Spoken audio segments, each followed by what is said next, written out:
Bonsoir à tous, bienvenue dans l'émission Si on parlait sport, l'émission ne pas manquer si vous êtes un passionné de sport local, vous connaissez le programme de ce talk, il y aura des coups de gueule, des analyses, des débats et des duels, tout cela sur l'actualité sportive du département, présentation de nos chroniqueurs en musique. On commence à droite avec notre spécialiste handball, vous le connaissez désormais, il entraîne l'équipe senior de Versailles, il est également l'entraîneur de la team 78, il est un véritable monument du handball yvelinois. Je veux bien sûr parler d'Alexandre Taillefer, la présentation vous convient Alexandre? Ah bah là, élogieuse, je ne sais pas si je suis un monument, mais bon.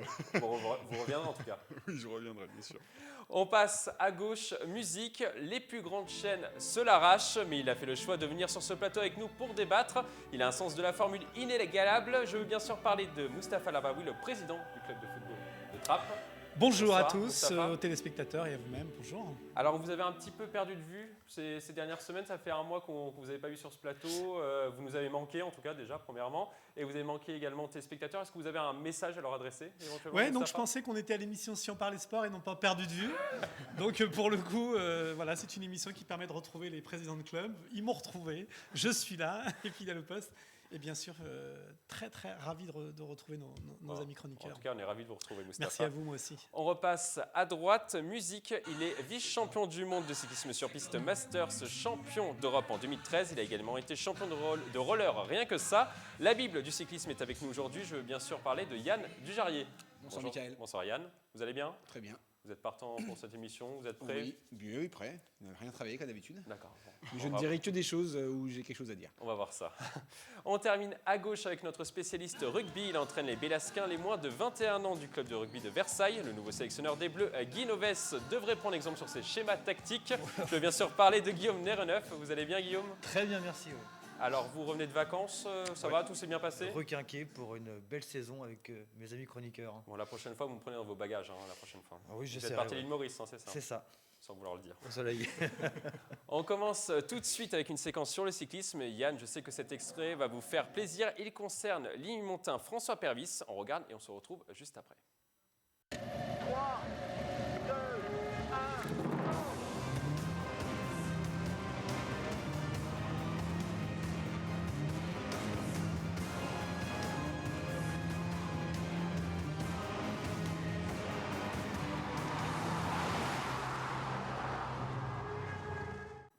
Je vous vois sourire. Yann, c'est possible?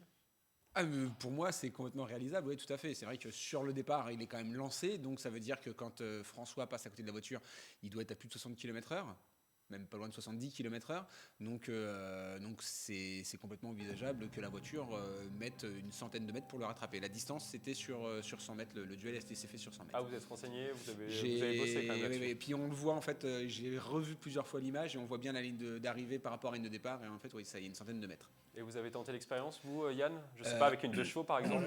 Ouais, j'avais essayé à l'époque avec un copain contre une 205, sauf que moi j'avais fait en départ arrêté et voilà, ça marche beaucoup moins bien. Mustapha, une petite réaction par rapport à cette vidéo? Ouais, esthétiquement c'est joli, c'est agréable à regarder. C'est juste que je vois pas l'exploit puisque on ferait. C'est une publicité. Voilà, c'est esthétique. Pour la voiture, on ne le dira pas, Yann. Mais je vois pas. Pour la 4C. Je vois pas ce qu'il y a de techniquement à soulever. On ferait la même chose avec un cheval, lancé, on trouverait la même chose. Ça a déjà été réalisé. Bon, ben voilà, comme quoi. Il y a pas Brett qui a aussi couru contre. Je vois pas l'intérêt. Mais sauf que c'est esthétique et c'est joli, ça donne. Non, pas plus. Très bien, moi je suis fan parce que j'aime beaucoup François, c'est quelqu'un de très très sympa. Son amour pour François et donc du coup c'est très bien pour le vélo, voilà, de pouvoir de montrer ce qu'on est capable de faire sur un vélo. Ça va donner de la visibilité aussi au cyclisme sur piste, ce qui est loin d'être régulier et courant. Donc voilà, c'est pour nous, ce n'est que du bonus, que du plus. Donc un gros coup de cœur. Ouais, et puis belle vidéo, belle voiture, belle com. J'espère que bientôt voir François dans les rues de Saint-Quentin avec cette 4C. Et briller au championnat du monde.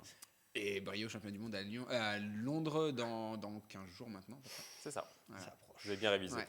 On va passer maintenant au programme de l'émission. Nous allons parler du Vendée Globe 2016, de la violence dans les stades. Mais tout de suite, on commence par les JO 2024.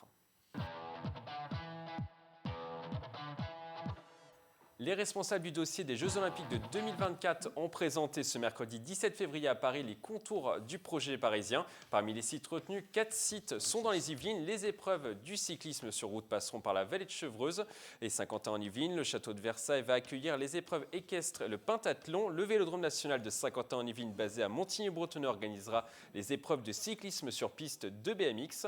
Le golf national de Guyancourt recevra les compétitions de golf, une épreuve qui reviendra dans le programme olympique dès cet été à Rio. Enfin, Saint-Quentin-en-Yvelines organisera également les compétitions de VTT sur la colline d'Elancourt, un site qui culmine à plus de 230 mètres.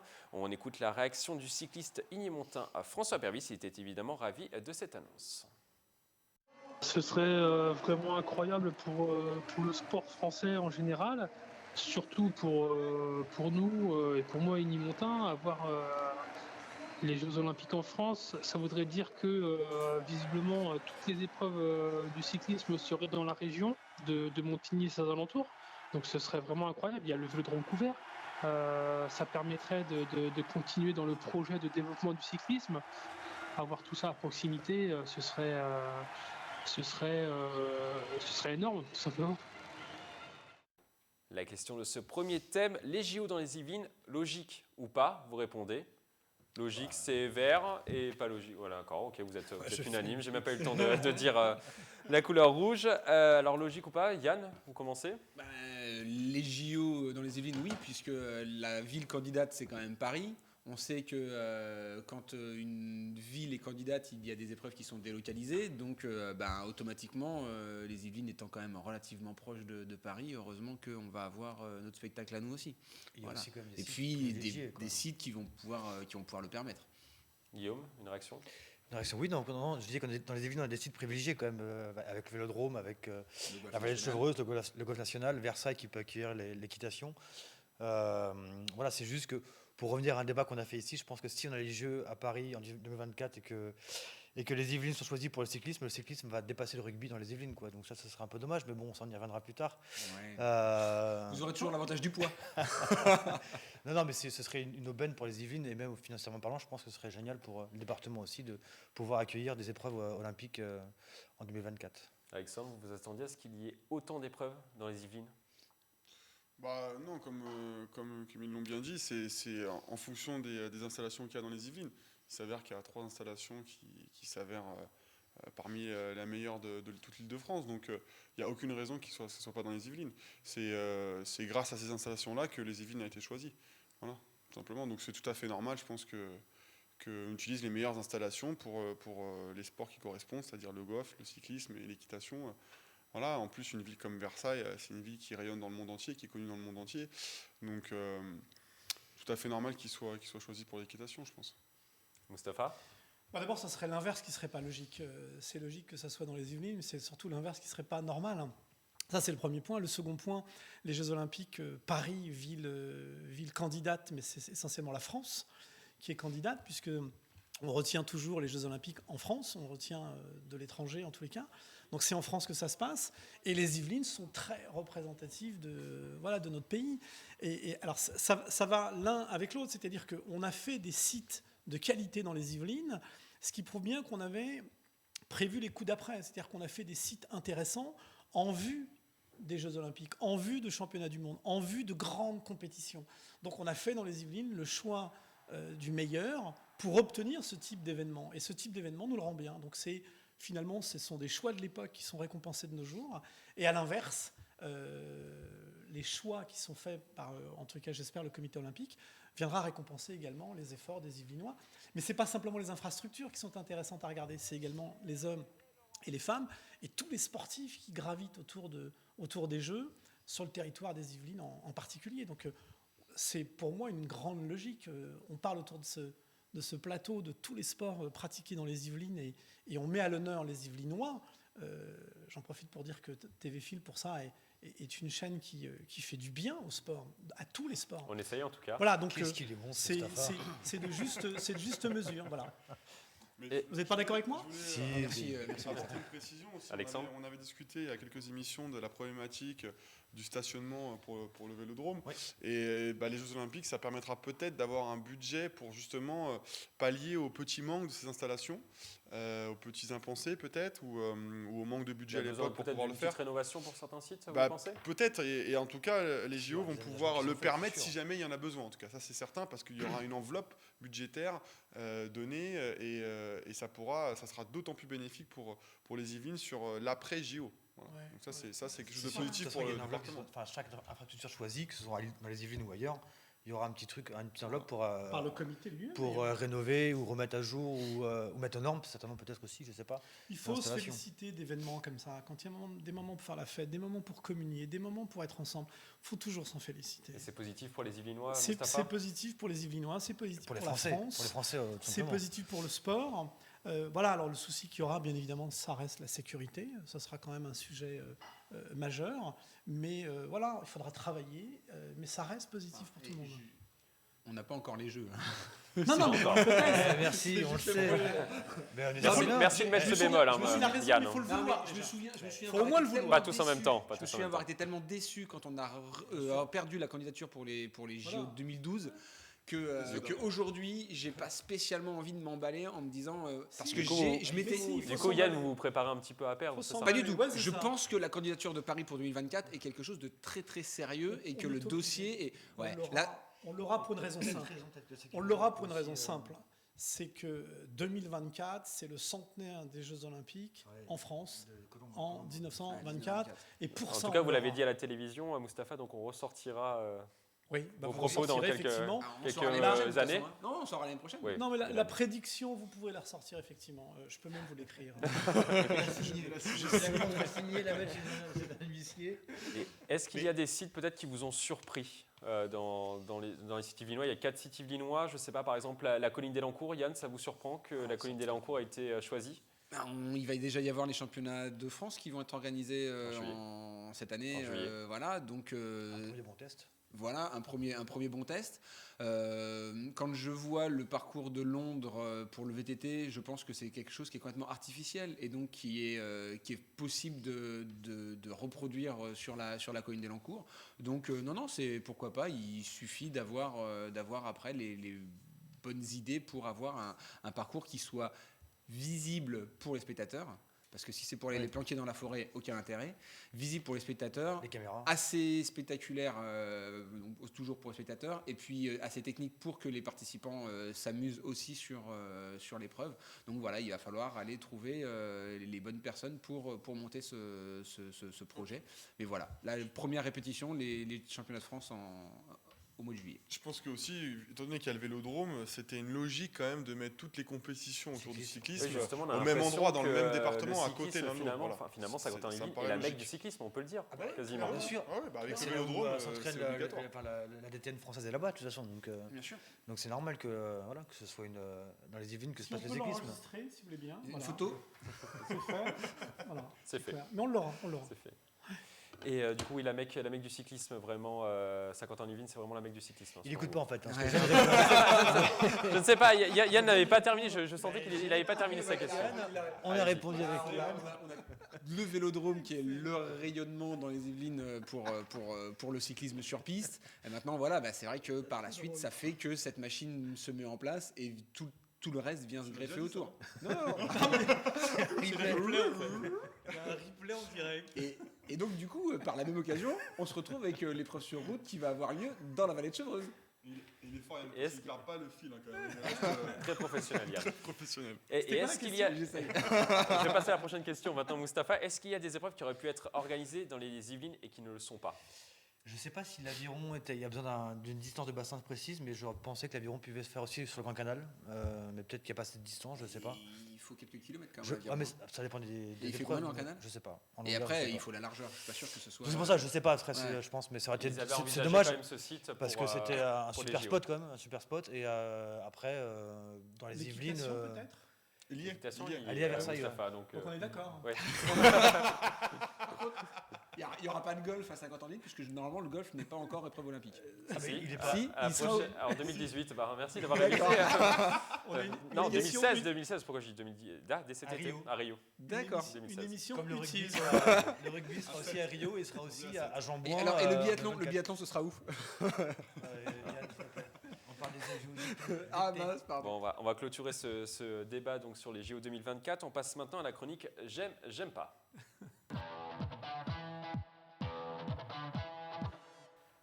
Notre chroniqueur Basile Régoli nous présente ses tops et ses flops du week-end à chaque émission. Malheureusement, Basile ne sera pas présent pour cette émission. Il a la grippe, il nous regarde sûrement depuis son lit. Et il m'a donc donné une procuration pour sa chronique. On commence tout de suite par le premier J'aime jingle. Basile a aimé les performances du club de gymnastique d'Élancourt-Morpas lors du dernier championnat régional le week-end dernier, du 14 février au Palais des Sports d'Élancourt. Le club a remporté 11 médailles sur 15 participants. Zélie Le Riche, 11 ans, a notamment remporté la médaille d'or avec plus de 11 points d'avance. Et Marlène Maillet est montée sur la plus haute marche du podium. Vous êtes d'accord ?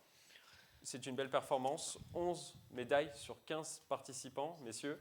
Vous On parlait votez ? de JO et maintenant on parle de Ah championnat bah oui, régional, c'est ça championnat régional. C'est Bah, excellent. ouais, c'est oui, excellent. oui. Oui. Allez, je vais mettre un rouge. Un petit On aime. duel. On aime. Allez, Juste histoire- non, c'est juste pour dire. allez-y pour commencer. C'est juste pour dire que oui, pour se c'est- distinguer. non mais c'est bien sûr, mais c'est aussi pour avoir un peu de débat, sinon c'est pas Voilà. intéressant. Non, je trouve que c'est magnifique, c'est une belle Bon, performance. bah alors. Bien sûr, mais juste ça montre aussi peut-être le niveau des autres clubs. Enfin, je veux dire que On est sur l'île de France quand même. ouais, mais Île-de-France. on présente 14 personnes, enfin 14 participants, on a 11 médailles. Oui. Ça prouve que les autres clubs sont soit à la ramasse complètement, soit que le niveau régional est faible et que ce club-là a toutes les stars, enfin les futures stars Attention. montantes quoi. Voilà, La c'est relève, juste Laissez que terminer Guillaume, laissez terminer c'est Guillaume. juste que voilà, c'est une belle perf bien sûr pour le club, mais je trouve que ça démontre un peu peut-être une faiblesse du niveau régional. 11 médailles pour 15 participants, ça ne veut pas dire 11 médailles sur 15 possibles. Je sais bien.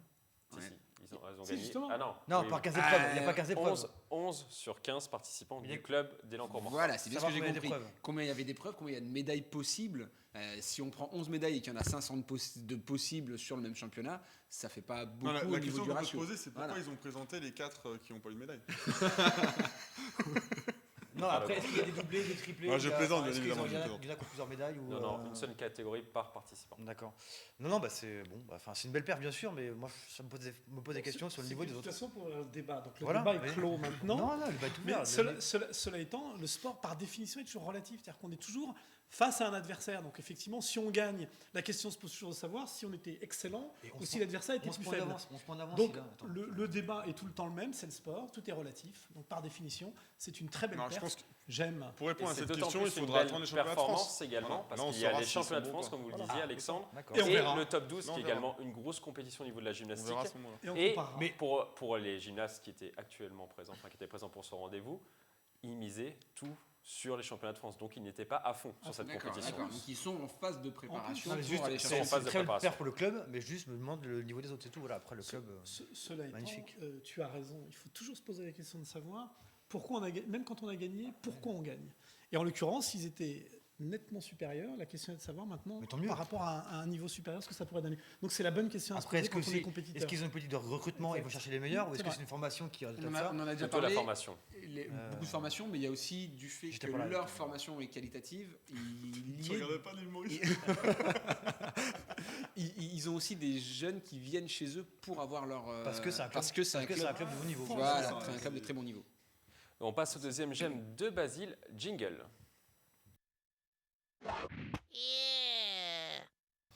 Grosse performance des joueuses de Montigny-Bretonneux. Les Illy-Montagnes, qui sont désormais dirigées par Bruno Philippe, se sont imposées sur le fil à l'extérieur sur le terrain de Carquefou. Le score 23-22. Au classement, Montigny remonte d'une place et pointe désormais à l'avant-dernière place à égalité de points avec Landy Lampol. Le maintien est donc toujours envisageable dans ce championnat de National 1. Cette performance vous surprend? Oui? Non? Ah, Vous c'est, votez? me surprend. Me surprend. Oui? Oui, ça vous surprend? Un petit duel entre vous, Alexandre, et vous, Oui, Guillaume? non, ça- Non, si, Guillaume? non, Ah, je vais en faire un. Moi, je Ah, vais on va laisser- faire un Celui-là, deuxième je avec le fais Guillaume. pas, moi, celui-là, Allez. je le fais pas. Je le relève pas, celui-là. Bon, le spécialiste, Alexandre, vas-y, je vous commencez. Et moi, Je ce que prends. ce que je remarque, c'est qu'on peut gagner d'un point donc au handball. On peut. C'est sûr Ah, pardon. Un but, c'est mieux. Ah, pardon, un but. On peut gagner d'un but. Alexandre, vous commencez. Bah, si la question est-ce que je suis surpris, je dirais non, parce que Carquefou est une équipe sensiblement au même niveau de classement. Donc déjà, c'est-à-dire c'est un match potentiellement gagnable pour cette équipe. En plus, on sait bien souvent que quand il y a un changement d'entraîneur, il y a de fait une nouvelle dynamique qui arrive, et donc forcément ça fait une fraîcheur, il y a une euphorie qui se crée, et donc ça n'en est pas moins que je les félicite de cette victoire à l'extérieur en plus, qui est une victoire très importante pour le maintien, qui était nécessaire.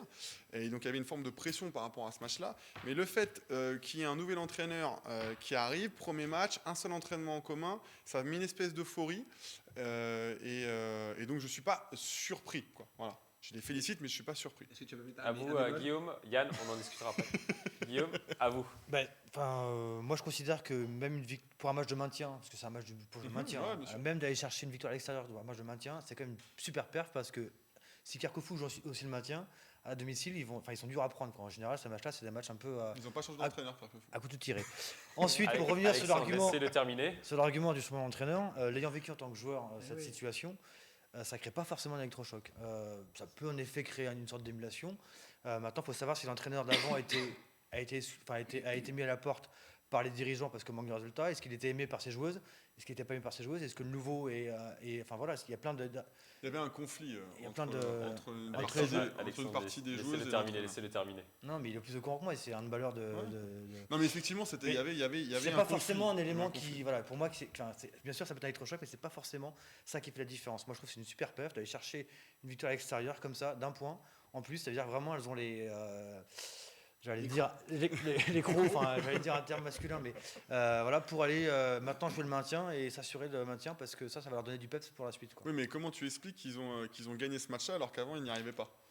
Eh bien, à un moment, il y avait un truc déclencheur. Et moi, je pense que la Il y a chose peut-être un élément déclencheur, c'était déclencheur, justement ce changement qui a créé une dynamique Je dis nouvelle. je dis pas que c'est pas ça, je dis que c'est pas forcément ça. C'est pas toujours vrai que t'as dit que C'est pas toujours vrai. T'as dit forcément ça. Oui, entraîne mais un elles ont gagné changement. en l'occurrence. Oui, Donc, mais il faut donc comprendre c'est les pas raisons toujours pour vrai. lesquelles elles ont gagné. Et je pense que c'est une des raisons.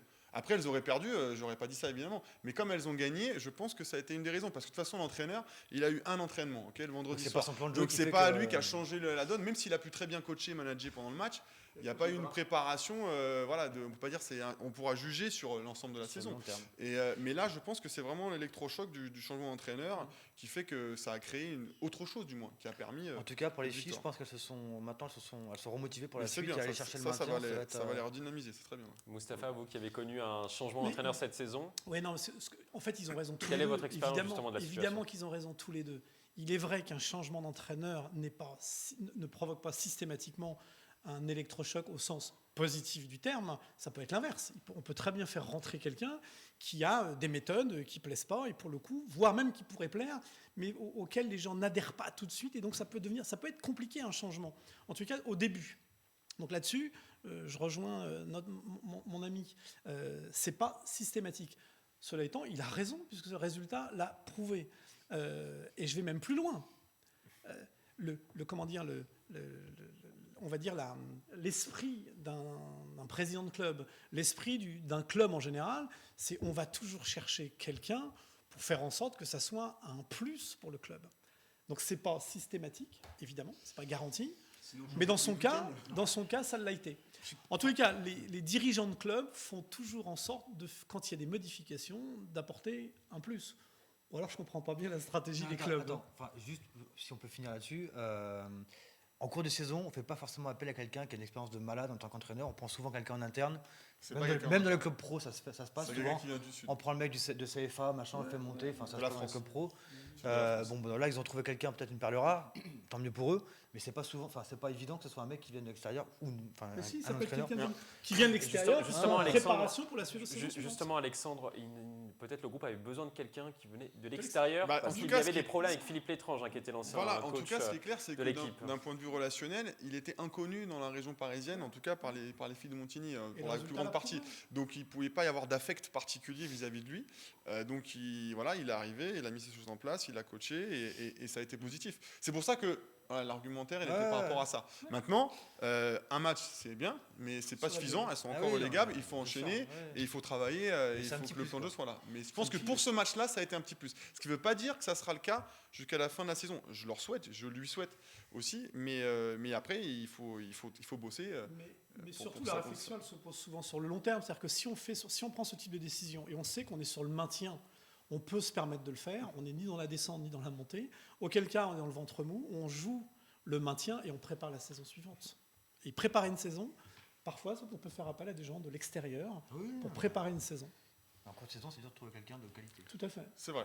Après les gemmes de Basile, il m'a également donné une dérogation pour que je me fasse des ennemis dans le département. On passe aux j'aime pas. Jingle. Oh no! Le club de rugby de Montigny-Bretonneux, coaché par le duo Cyril Murier et Guy-Mathieu Begré, 3e du championnat de première série, a emporté une victoire importante contre le 4e Stein lors de la 13e journée du championnat. Le score 15-13. Lors de cette rencontre, l'arbitre a été agressé. Justement, on voit les images à l'écran. Quelle est votre réaction, Mustapha, quand vous entendez que l'arbitre a été agressé? Il a été agressé en fin de match. Alors, pour le coup, il y a deux choses qui me viennent à l'esprit. D'abord, les agressions sur les terrains.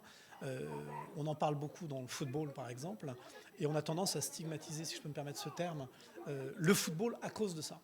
Sauf que les incidents sur les terrains sont dans le football comme ils sont dans la société. Et on voit bien qu'à un moment donné, on les retrouve dans d'autres sports. Plus ils seront populaires, plus ils seront pratiqués, plus il y aura du monde, plus il y aura une espèce de vulgarisation des sports, plus il y aura de la vulgarité. Et on en arrive à trouver de la vulgarité dans un sport dit noble, dit sport de gentleman. Et finalement, les gentlemen, quand ils se tapent dessus, on voit bien que c'est de la violence qui est exportée. C'est pas du rugby, encore une fois, c'est de la violence exportée dans les sports. On le trouve dans le football, on le trouve dans le rugby, on le trouvera probablement dans d'autres sports quand il y aura beaucoup plus de licenciés, beaucoup plus de monde. Statistiquement, on n'échappe pas à ce type d'événement. Vous l'avez peut-être entendu, je le dis aux téléspectateurs, mais récemment en Argentine, sur un carton rouge, le type est revenu et a buté l'arbitre. Voilà. Donc on a un mort. Donc que ce soit au niveau local ou au niveau national. Au niveau national. Donc on voit bien que cette violence qu'on retrouve sur les terrains, longtemps décrit pour des sports de voyous, qui est le foot, qu'on retrouve dans des sports de gentleman, qui est le rugby maintenant. Encore une fois, c'est l'être humain, c'est la société dans laquelle on vit. Il y a des choses comme ça qui nous envahissent. Et c'est la raison pour laquelle il faut impérativement que le sport professionnel soit à l'écoute de ce qui se pratique au niveau du foot amateur, parce que c'est au niveau du sport amateur, de nos sports à nous, que l'on fait en sorte que ce genre de choses n'arrive pas. Une procédure sera d'ailleurs mise en place sur ce match. C'est récurrent ou pas dans le rugby, Guillaume? Vous qui avez l'habitude de côtoyer tous les terrains de rugby. C'est pas beau ce que je veux dire, mais j'ai envie de dire c'est plus on descend de niveau, plus ça arrive, quoi. Donc là, on est en première série. Plus on descend de niveau, moins les joueurs ont de qualité, ont des savoir-faire et des techniques, etc. Du coup, sont plutôt là pour le contact, voilà, etc. Et puis les arbitres aussi, plus on descend le niveau, plus les arbitres sont en général de moins bonne qualité. Enfin, ça, c'est la réalité des choses. Hein. Et puis il y a toujours des personnes qui se sentent lésées à un moment donné, donc ça peut arriver, ça peut arriver. Et voilà. Et c'est aussi le résultat aussi de la professionnalisation du rugby, où on se rend compte qu'il y a de plus en plus de monde qui va au rugby, etc. Donc le rugby s'ouvre. Et du coup, on voit, même dans les stades de top 14, on voit des arbitres qui se font insulter, ça arrive partout, quoi. Donc je suis assez surpris. Je suis surpris parce que j'avais l'impression que dans le rugby, la famille de l'Ovalie avait le respect de l'arbitre et avait le respect de... Mais tu vois, les joueurs pro l'ont encore, parce que tu vois qu'il y a du respect. Mais après, t'en fais partout. Enfin, je veux dire, mais plus tu descends de division, c'est triste ce que je dis, mais plus tu descends de division, et plus tu risques d'avoir ce genre de comportement, parce que les joueurs sont pas forcément là pour jouer au rugby, mais plus pour s'affronter, quoi. Enfin, voilà, s'affronter. Et j'ai pas envie de stigmatiser non plus le Stein ou Montigny, parce que voilà, mais bon, c'est comme ça. Puis bon, j'ai vu les images là. Moi, j'aurais été arbitre, j'aurais dit pas de match, parce que là, on voit rien. C'était en fin de rencontre. Ouais, on sait pas qui est qui, on sait pas quelle couleur et machin. Et à un moment donné, l'arbitre aussi, il peut dire au début du match, le terrain est praticable, hop, on rentre à la maison. Ça aussi, ça peut créer des tensions, parce que l'arbitre fait des erreurs avec ça. Et derrière, ça crée des tensions. En plus, le match est serré, etc. J'ai vu des joueurs en pleine boule, voilà, que de la boule. Ça crée la confusion, tout ça. Le match, il était propre. Ça dure pas longtemps. Ayant pratiqué le rugby et dans des conditions pareilles, ça dure pas longtemps. Donc ça peut créer la confusion, ça peut créer l'énervement, ça peut créer plein de choses. Et puis après, voilà, ils sont frustrés et ça arrive. Enfin, Ovalie. au rugby, au foot. Mais ce que je trouve Au dommage, hand, je c'est pense que ça arrive aussi. Enfin, j'imagine Non, que ils sont ça pas. arrive. Non, c'est à Alexandre. l'intérieur le hand. Ils sont beaucoup moins marrants. Il n'y a pas de bout. Alexandre. Non, mais par contre, ce que je trouve dommageable, c'est que les fédés, j'ai l'impression moi, que les fédés laissent faire les choses se Il dégrader faut de des plus en sanctions plus. exemplaires selon vous? C'est pas des sanctions, parce que la sanction, c'est trop tard. Il faut éviter que ça arrive. Et je pense qu'il faut beaucoup plus de prévention ou des dispositifs à certains niveaux, adaptés pour les niveaux, adaptés peut-être pour certains clubs qui ont eu des récidives, pour certaines villes, pour certains départements, pour certaines régions, je ne sais pas, à étudier. Ils ont des statistiques, ils peuvent le savoir, c'est facile. Et à mettre de l'argent, c'est une question d'argent. Et à entourer peut-être plus d'arbitres, peut-être une sécurité à un moment donné autour du stade, peut-être, je ne sais pas, parce que finalement, ils ne répondent que par des sanctions et au final, ça change rien. Ça change rien. C'est fondamental ce qu'il dit. Je crois que, d'ailleurs, à Trappes, je suis bien obligé de citer un club que je connais bien, c'est on met des moyens sur les éducateurs et on met des moyens sur des référents prévention, médiation, sécurité. Ce n'est pas des zones de sécurité, c'est des gens qui sont en amont, dans mon club, qui sont en amont pour prévoir tous les matchs. C'est-à-dire que chaque match qui va avoir lieu sur la commune de Trappes, on étudie l'adversaire, on communique avec l'adversaire, on accueille l'adversaire et on crée toute une dynamique qualifiée de préventif, de façon à ce que les choses se passent au mieux.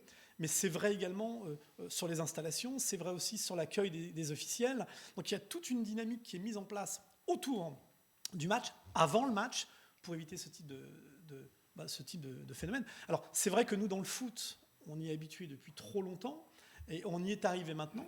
Mais même ce discours que j'essaye de faire passer à la Ligue, que j'essaye de faire passer... je parlais du district plutôt, parce que la Ligue est très très en avance sur ce type de choses. Voilà, on est encore à vouloir sanctionner, réprimander, quand en réalité, il y a tout un travail de prévention à faire. C'est fondamental. Voilà. Mais c'est encadrement, ça ne veut pas dire mettre 100 flics Voilà, à chaque match, c'est pas ça. C'est pas ça. Ça va créer justement des tensions. Non, mais c'est la Et France. encore une fois, C'est le amener, nombre- amener les équipes à se parler, c'est- comme tu dis, à dialoguer Voilà. avant, et à mettre un terrain d'entente Mais et montrer que c'est c'est pas pas le sport lui-même, Voilà. c'est-à-dire que c'est pas le rugby qui génère ça, c'est pas le foot non plus qui génère ça. C'est C'est qu'on la a un société. grand nombre Oui, de gens bien sûr. et statistiquement, on a des choses qui sont hors foot. Désolé messieurs, il faut avancer dans l'émission. On passe au dernier J'aime pas de Basile à Régoli. Oh no! Le club de football de Versailles a perdu une belle occasion de rester dans la course à la montée. Les Versaillais ont perdu contre Créteil et Lusitanos à domicile sur le score de 2-0. Ils se retrouvent donc à 5 points de la deuxième place et à 10 points de la première. Est-ce que c'est terminé, messieurs? C'est franchement compromis, En sachant clairement. qu'il reste 8 journées. Il reste 8 journées, c'est clairement compromis, d'abord parce qu'il y a Créteil. Créteil fait vraiment la pluie et le beau temps sur ce championnat en DH. Les Mureaux en veulent vraiment aussi. Donc on a deux gros concurrents très très sérieux pour la montée. C'est compromis, mais vous l'avez dit, il reste 8 matchs. Il peut se passer encore plein de choses et on l'a vécu dans un club comme le nôtre, dans tous les clubs d'ailleurs. Il peut se passer plein de choses. Mais globalement, à un moment donné, il faut se mouiller un minimum. Il y avait de grandes chances pour Versailles, c'est compromis. J'y étais au match dimanche. J'étais donc à ce match. D'ailleurs, dans le cadre de la commission régionale de prévention de médiation que j'évoquais il y a quelques minutes, c'est-à-dire qu'on va voir les installations, tout le dispositif global de prévention qu'on essaie de mettre en place sur les terrains. J'ai vu une équipe de Versailles qui était quand même un peu en dedans, on va dire. Voilà, pour dire un peu les choses rapidement. Donc après cette rubrique J'aime, j'aime pas, on passe maintenant notre coup de projecteur sur le Vendée Globe 2016.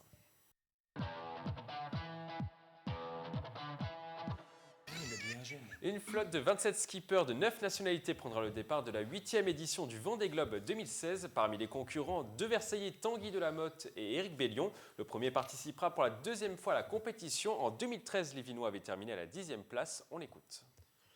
Comme la dernière fois, ça sera de finir la course. Il y a l'objectif sportif qui serait de faire le tour du monde en 80 jours. Avec ce bateau et avec le temps de préparation que j'ai eu, c'est quelque chose de possible. C'est un objectif réaliste, qui est élevé mais réaliste. De son côté, Éric Bellion sera novice sur cette course mythique. Après sa 7e place sur la Transat Jacques Vabre en 2015, le Versaillais s'attaque à ce tour du monde en solitaire. Il était au micro de Fanny Bourdillon. Au niveau sportif, c'est clair, c'est que c'est terminer la course en étant fier de moi. C'est-à-dire en ayant donné le maximum et en ayant le plus beau résultat que je puisse avoir. Je ne le connais pas encore maintenant, on verra en fonction des abandons, etc. Mais c'est vraiment de finir la course en n'ayant pas triché. On voit ici deux stratégies différentes en vue du Vendée Globe 2016. La question est simple, le Vendée Globe, il faut le gagner ou le terminer. Vous votez. Il faut le gagner. Vous votez. Alors, ça veut dire quoi? Ça dépend. Il faut gagner. Vert, Bah, il faut gagner, il faut le terminer rouge. Moi, Il faut le faire sans j'aime tricher. pas la comme question. Bah, de toute façon, on est obligé de terminer. il faut- C'est de la compétition, donc de la même façon. Le finir, si c'est pour y aller en balade, dans ce cas-là, on fait autre chose. On ne fait pas le Vendée Globe, on fait autre chose. Par contre, il faut y aller en donnant à fond. On ne triche pas et on verra le résultat. Non, mais ça dépend de la machine que tu as aussi. Comment Ça ça dépend du Moi, budget, c'est ça comme, dépend de la machine, ça dépend de C'est plein les de mêmes, choses, quoi. c'est les mêmes C'est-à-dire les que- machines. Pas tous en même temps, pas tous en même temps. C'est les mêmes les machines. Ce sont des monocoques. Non. Ce sont des Non, monocoques. non. Ils ont les Ah, mêmes il y a une bécanes. différence de budget Non, de- non. C'est globalement les mêmes Non, non. bécanes. Non. Tu peux pas dire Si, ça. si. Enfin, et quand Non, c'est ta c'est pas la première ou ta deuxième, enfin, tu peux C'est pas les dire ça. mêmes bécanes. Bien sûr, il y a l'expérience qui fait. Oui, qui- ça par qui contre, c'est autre rentre en chose. ligne de compte, bien sûr. Non, mais il y a des gens qui ont joué pour la première fois et qui ont réussi à battre les anciens. D'ailleurs, Non, mais on voit c'est dans pas le les mêmes sport. bateaux. C'est débutant, ça. Et en plus, je veux dire, il y a au-delà de l'expérience, il y a vraiment la mécanique et qu'on n'a pas le bateau pour gagner, on ne peut pas gagner. Maintenant, on peut se poser la question, à quoi ça sert de rentrer en compétition en sachant pertinemment qu'on n'a aucune chance de gagner? Je prenais... C'est une balade. Voilà, c'est comme en Formule 1. pareil. Voilà. Alors après, c'est soit parce qu'on se fait repérer, parce que par Ou rapport à son WRC, bateau, ou on a fait une bonne performance et qu'on sait qu'on va pouvoir après accueillir plus de sponsors ou avoir un autre bateau meilleur. Et puis au fil du temps, On voit le fait- parcours justement voilà. en ce moment. on monte en grade de bateau comme on peut monter en grade d'écurie en Formule 1. Et il faut bien commencer quelque part, de toute façon. Donc voilà, donc je pense que c'est plus... Il y en a qui ont des objectifs de gagner parce qu'ils ont le budget pour. Il y en a qui ne l'ont pas et qui, à mon avis... Enfin, sinon, moi, je vois pas la chose que je vois la chose en tant que compétiteur. Espèrent un jour avoir ce budget et donc de faire, en fonction de leur bateau, et personne n'est dupe, la meilleure performance qu'ils puissent faire avec ce bateau. Et en fonction de ce qu'ils seront jugés là-dessus, ils se diront peut-être, bon, bah, je pourrais être recruté pour avoir un meilleur bateau et un jour avoir la chance de gagner. Déjà, Comme en Formule 1 avoir acquis- finalement. Comme en Formule 1. Et avoir acquis un minimum d'expérience. Évidemment, sur, bien sûr. euh, Après, sur, ça, euh, l'expérience, sur elle est une- sur d'autres importante. épreuves. Sur cette épreuve-là.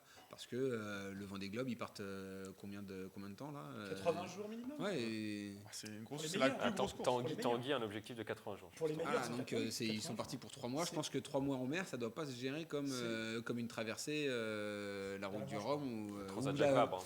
ou la traversée de la Manche en ferry. Non, mais c'est clair que Ça dépend, mais La que litté- chacun fixe son objectif. Bien sûr, c'est un compétiteur. Bélion. Tanguy. Éric Bélion. Eric Bélion. Eric, Bien sûr, c'est un compétiteur, mais voilà, il est conscient de son bateau, conscient de Vous son- pensez qu'il est réaliste? Je pense qu'il est réaliste, bien Ouais, sûr. bien sûr. Ouais, ouais, ouais. Je pense qu'il est réaliste, bien sûr. Ouais. Comme Tanguy, il est réaliste aujourd'hui, maintenant qu'il a l'expérience de plusieurs D'être entré dans le transats, 10, etc. d'être entré dans la ligue, donc. Aujourd'hui, voilà, Tanguy vise plus haut, même si c'est toujours son objectif, c'est toujours parler de Initiative Cœur, pardon. Mais son objectif Son maintenant est de gagner. association Voilà, lui maintenant permet est de de sauver gagner les et enfants. il a raison, quoi. Enfin, surtout, ça reste des marins et quand on est comme ça, plus de 80 jours sur l'eau, à un moment donné, on a à affronter son Les propre, tempêtes.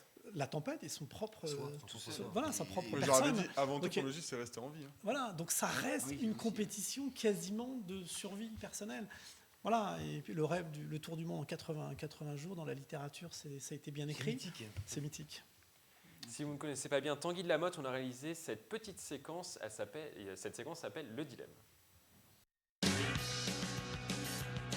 Vendée Globe. En solitaire. Bretagne.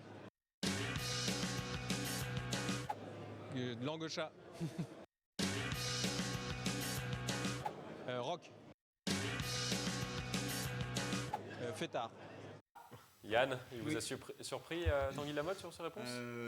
Oui, non, rien. Tu À vois part, qu'un marin est casanier, toi, un marin, c'est un fêtard. C'est ce un que marin. j'avais- un breton surtout. Breton fêtard, c'est clair. je voyais casanier. Parce que 80 jours tout seul, mais bon, voilà. Oui, oh, bah, entre les transats. Voilà. hein. Ouais, ouais. Ils sont deux sur le bateau. Hein. Non, elle est tout seul. Non, lui et le bateau. Après ce coup de projecteur sur le Vendée Globe, on passe à notre rubrique débat.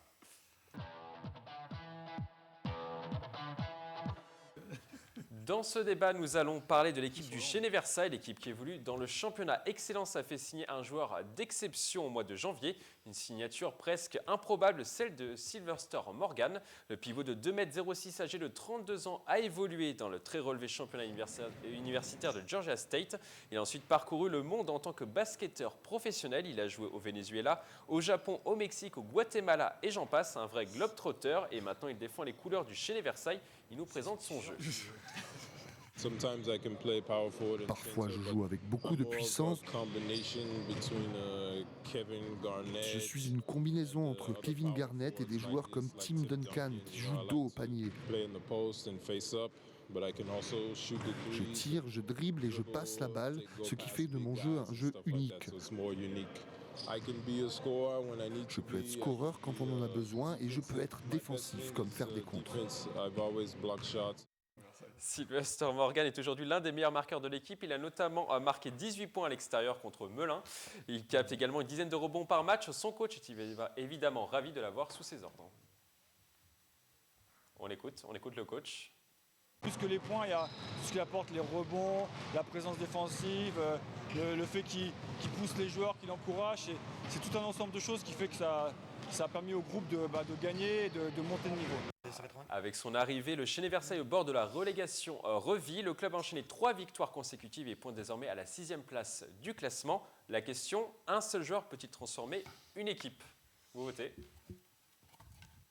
D'accord, Mustapha contre Yann. Allez, un petit duel, Mustapha, Yann. Yann, vous commencez? Individuel, tranquille. Tranquille. Ah, là, je vais cartonner, je pense. Alors, au football, un seul joueur ne fera pas la différence. Au rugby, 1 sur 15, je ne pense pas que ça fasse la différence. En effet, au basket, 1 sur 5, ça peut faire la différence. C'est quand même un ratio de 25%. On va reparler un peu de chiffres, j'aime bien. 20, mais c'est pas grave. 20%, pardon. Je voulais cartonner, autant qu'on cartonne tout de suite. Quoi. 20% d'effectif qui a donc oui, voilà, ça peut avoir son importance au basket. En plus, lui, il va avoir un rayonnement. Il est grand, mais je crois qu'au basket tout le monde est un peu grand. Il va avoir un rayonnement qui va peut-être justement aider les plus jeunes parce qu'il a l'expérience. Il va avoir En plus, il a dit que 32 ans. 32 ans. C'est un duel. Mustapha, à vous. Non, mais pour le coup, c'est clair.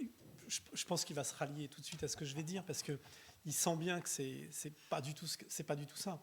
D'abord, c'est un joueur sur 5 sur le terrain.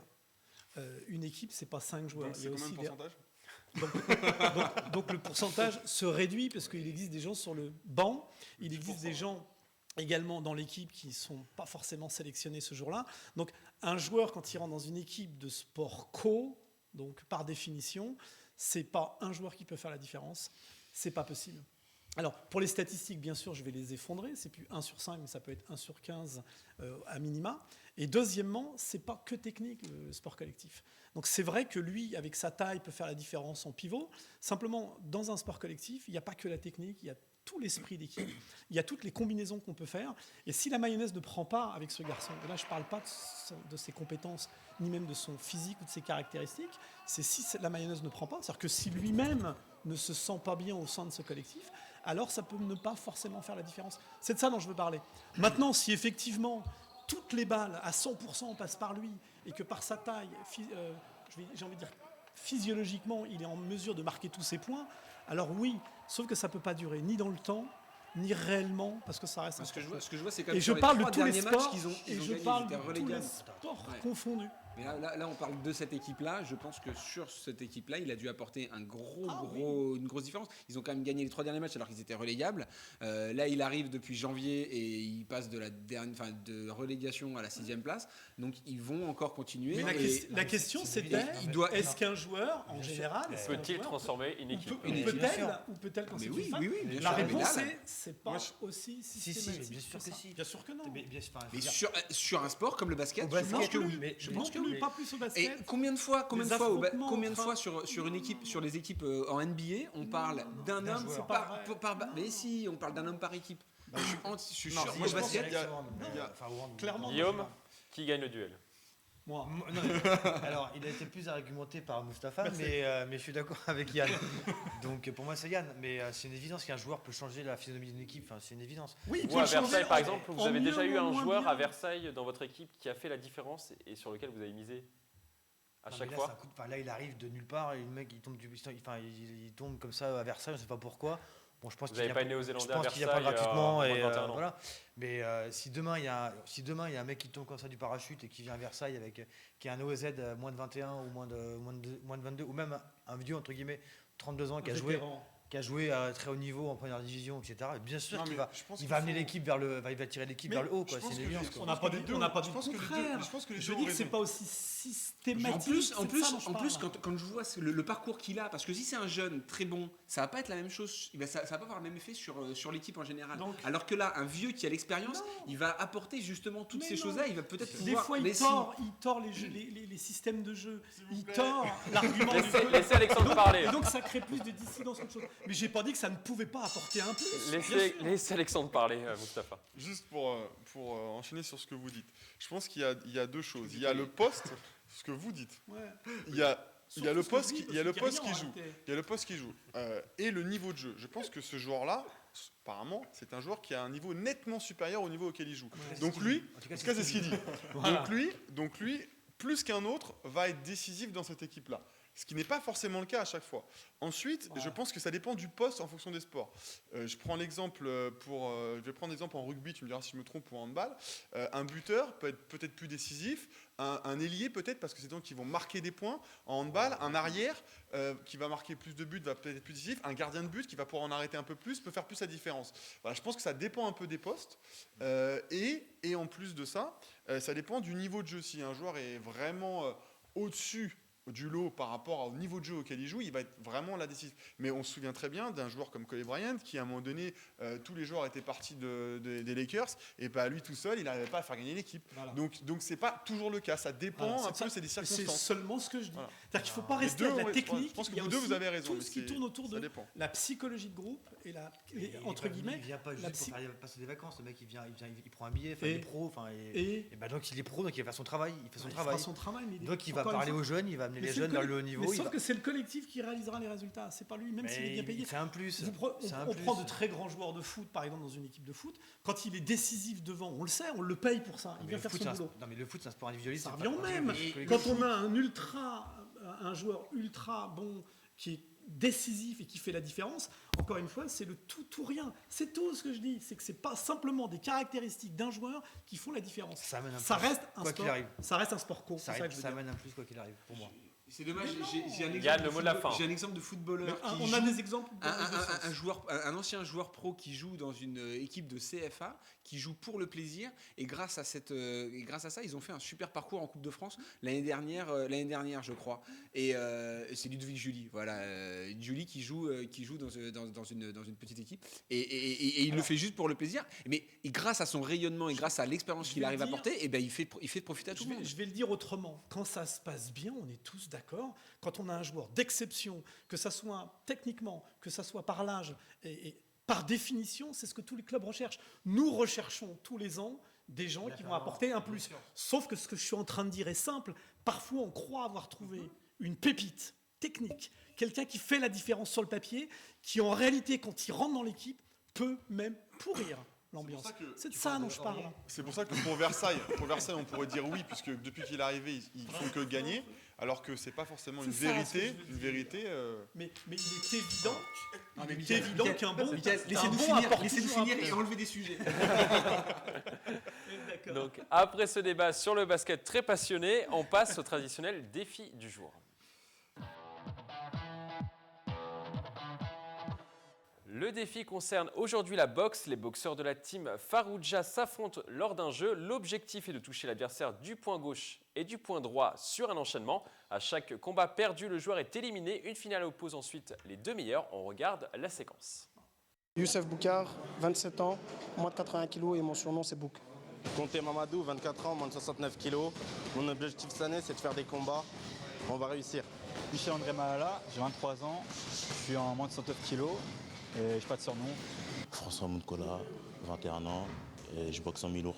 Lamine Gorafi, j'ai 21 ans et je boxe en moins de 75 à Elancourt depuis 2-3 ans.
l'habitude, je suis ici, je suis pas trop élégant ce temps-ci parce que je viens de blessure et là c'est un retour, hein, on va dire, c'est le comeback.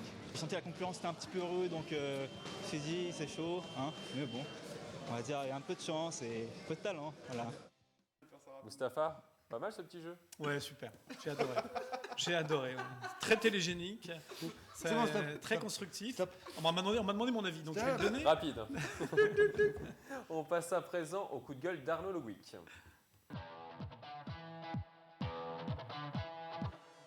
Vous en avez désormais l'habitude, notre chroniqueur Arnaud Le Gouic pousse à chaque émission un coup de gueule sur le sport dans le département. Aujourd'hui, Arnaud va nous parler du PSG et de son centre d'entraînement. Je vous laisse la parole, Arnaud. Merci Mickaël. Mon coup de gueule du jour, il est pour le PSG qui va de nouveau nous faire attendre pour dévoiler le nouveau nom de son site d'entraînement. Tiverval qui a la corde a priori, il a peut-être plus trop. Poissy qu'on annonçait totalement perdant, est peut-être finalement de nouveau dans le jeu.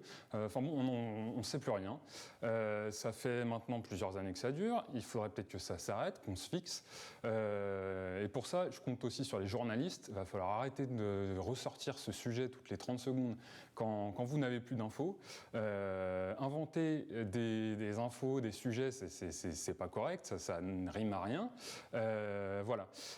Une deuxième chose qu'on pourrait mettre en place, ce serait peut-être voir avec les clubs de foot locaux, et là je demande à M. Larbaoui ce que vous en pensez, est-ce qu'il n'y aurait pas justement du lobbying à faire pour essayer de favoriser l'installation d'un grand club comme le PSG sur Saint-Quentin, pourquoi pas, éventuellement Tiverval si vous ne voulez pas du PSG sur vos terres. On n'entend pas beaucoup les présidents de clubs, les dirigeants, et c'est un peu dommage, c'est mon avis. Vous êtes d'accord avec Arnaud, Mustapha, le PSG doit prendre une décision? Alors d'abord, il doit prendre une décision parce que d'abord. Et vous interpellez hein, dans le message. Oui, j'ai entendu, mais bien sûr que le PSG doit prendre une décision. À un moment donné, il faut toujours prendre des décisions puisque il en va entre guillemets de l'avenir même du club. À un moment donné, il faut savoir se poser, il faut avoir une perspective d'avenir. Donc pour le PSG, oui, il faut qu'il prenne une décision. Maintenant, là où il a raison, c'est qu'il faut prendre une décision aussi pour les acteurs locaux. Parce que quand on sait que le PSG peut se rapprocher plus ou moins d'un territoire comme le nôtre, c'est-à-dire la communauté d'agglomération, ou d'un autre territoire plus éloigné, ça engendre bien évidemment des positionnements de clubs. Donc oui, il a raison pour le club, il a raison pour les acteurs locaux, il a raison pour le football en général, et pour les clubs amateurs en particulier. Parce que je crois qu'il faut impérativement que le sport professionnel revienne sur les terrains des clubs amateurs, comme on l'a vu tout à l'heure. On a parlé des violences, on a parlé... voilà, tous ces dossiers sont des dossiers sur lesquels on a effectivement un mot à dire. Donc je lui rends hommage, c'est un beau coup de gueule. Pour le coup, voilà, je le relais, il a raison. Qu'il prenne une décision ou qu'il se taise à jamais. Yann, je sais pas, une réaction rapide? Bah oui, enfin pareil, il faut que ça s'arrête, il faut avancer sur ce dossier, que ce soit pour la stabilité du club tout simplement, pour qu'ils puissent avancer dans leur projet tout simplement. Messieurs candidats, ils sont pas malheureux quand même. Ouais, mais bon, c'est plus ce qu'ils veulent. Moi je pense qu'on peut demander à Serge Aurier s'il se voit bien là-bas ou pas. Non mais c'est vrai, ça a des écueils pour les clubs locaux. C'est-à-dire qu'à un moment donné, on se dit ils vont se rapprocher, donc il y aura probablement... Tu peux pas faire du lobbying, toi, auprès des Qataris Mais je l'ai entendu, donc du coup, je retiens la proposition. Donc et, vous allez envoyer et on une le fait. lettre, Mustapha, non, mais je le fais, au président du non, mais PSG. je le fais grâce à ce type d'émission et je remercie encore, J'espère qu'il comme nous je l'ai fait écoute. tout à l'heure, TV Film pour son travail, encore une fois, le sport local. Donc oui, c'est une façon de redire les choses. On est écouté jusqu'à l'étranger, m'a-t-on dit. Donc je fais passer le message jusqu'au Qatar. Effectivement, prenez une décision. Sur le gong.